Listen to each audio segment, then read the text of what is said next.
Oh, I'm sorry. I was just thinking of Stonebridge naked.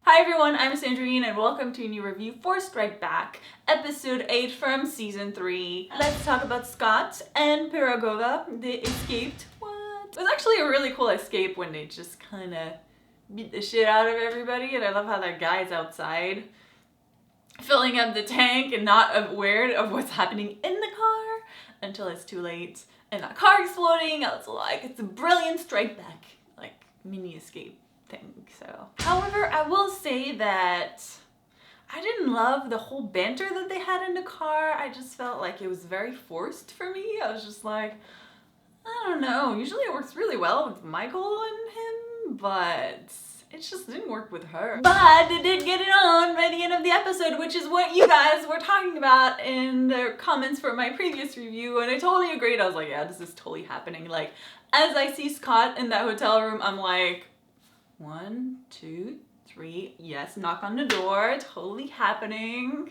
And Scott is back to his old habits. But you know what I really want to see? I want to see Stonebridge and Martinez get it on because they've been talking about it for a while, so yeah. Speaking of Stonebridge, whoo! Yeah, I honestly, I was really worried because I don't know, I'm not ready for him to be killed. Like, this is gonna be a very traumatizing moment the day he's killed, I think, for me, because no. But can we talk about this naked fight scene that he had? Because that was, first of all, that was badass. Stonebridge is lethal whether dressed or not, apparently, but he's almost scarier when he's naked because he can still kick your ass, like, really badly. I was like, wow, yeah, that was awesome. You know, Scott got one, Stonebridge gets one. Just seems fair. It seems fair. More seriously though, that fight was crazy. These guys are freaking monsters. They'll take you down. They don't even need any weapon. They just need their body. Yeah. And of course, we got the typical Section 20 rescue mission to save Stonebridge, and I absolutely love those. I love seeing them just kind of go in a building and just get people out. I always think that's really cool. So that was awesome. And of course, Scott couldn't help himself but crack jokes as he's freeing Stonebridge. And they had the best exchange in the whole episode, which is when Stonebridge is like, I can keep up with you, I feel better already. And then Scott is like, really? Stonebridge is like, no, not really. I had to watch that twice because I thought it was so funny. But the good news, at least for me, is that Stonebridge is okay. And to end it all, I really like the heart-to-heart that he had with Locke, where we see how affected he was by the neurotoxin that he felt. I mean, I might as well die. It might be better than this. Because he's not used to being so weak. So I thought it was an interesting moment, an interesting insight into Stonebridge, because being who he is really his identity at this point. I mean, he's lost his family. So if he doesn't have that, what does he have? I'm glad that they addressed that in the episode. I really enjoyed the exchange between the two. And now let's talk about Kamali.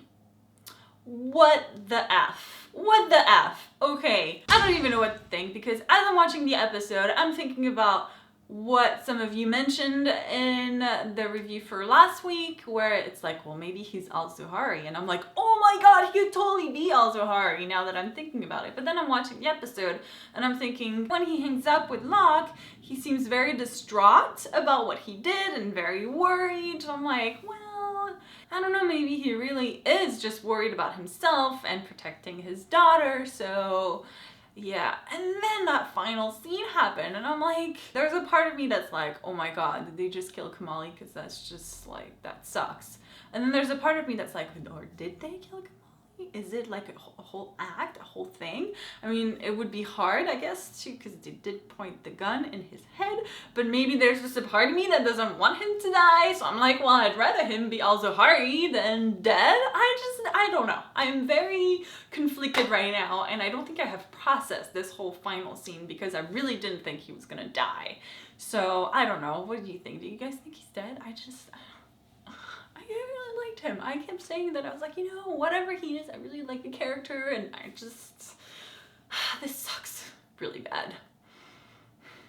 And that leads to Locke's final speech where he says he's willing to sacrifice everything to stop Al-Zahari, which goes back to what Richmond was saying to Martinez in the car, and also what Scott was discussing with Kamali about how they're all pieces on a board. So pretty much what they're saying is no one is safe at this point. Martinez could die, Richmond could die, Stonebridge could die, and Scott could die at this point, or even Locke. And I am really worried right now.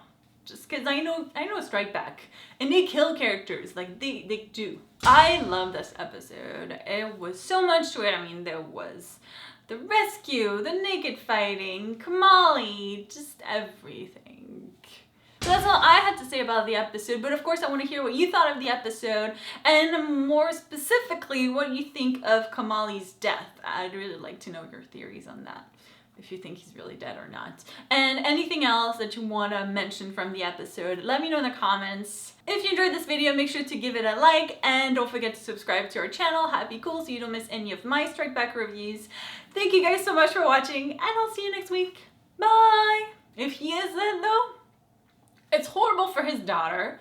It sucks because now I feel bad that I ever doubted him, and I kind of wanted him to last until the end. I did. But if it was the last time, then he was an awesome character. Kamali, you will be missed. Unless you're not dead, and then yay.